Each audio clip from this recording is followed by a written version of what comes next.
Trump-Putin summit ends without progress. President Trump told reporters after his meeting with the Russian leader in Alaska that there is no deal until there is a deal. Anchorage, Alaska. President Trump and Russian leader Vladimir Putin ended their highly anticipated meeting here without announcing any breakthroughs, leaving the path to ending the war in Ukraine unclear. At the end of the more than 3-hour meeting, the two men gave few details about their talks.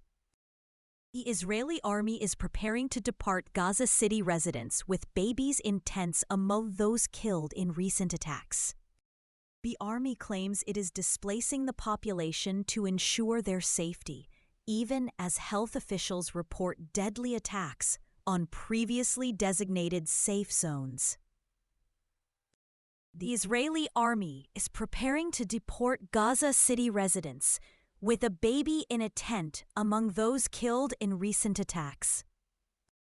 The army claims it is displacing the population to ensure their safety, even as health officials report deadly attacks on previously designated safe zones. The Israeli army will begin preparing for the forced displacement of Palestinians from Gaza City, a statement said Saturday. Health officials said they killed at least 40 people, including a baby in a tent, and killed people seeking help in their latest attacks.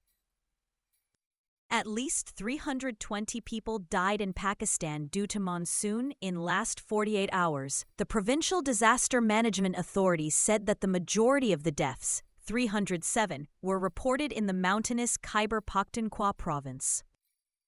Rescuers are struggling to pull bodies from the rubble after flash floods triggered by heavy monsoon rains in northern Pakistan killed at least 321 people in the past 48 hours, officials said Saturday.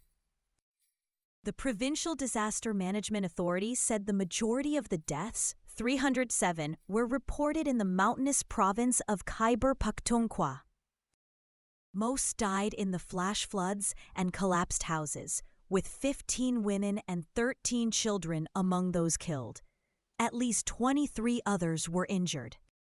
A 5.7 magnitude earthquake struck Indonesia's Sulawesi region on Sunday, the GFZ said.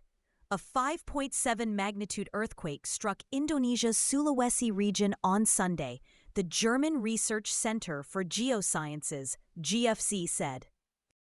U.S.-India trade talks scheduled for August have been canceled, a source said. A planned visit by U.S. trade negotiators to New Delhi from August 25th through the 29th has been canceled, delaying talks on a proposed trade deal and dashing hopes of relief from U.S. tariffs on Indian goods starting August 27th. The current round of negotiations on the proposed bilateral trade deal is likely to be postponed to another, yet-to-be-agreed-upon date. The source with direct knowledge of the matter said. Air Canada flight attendants strike. Airline cancels flights.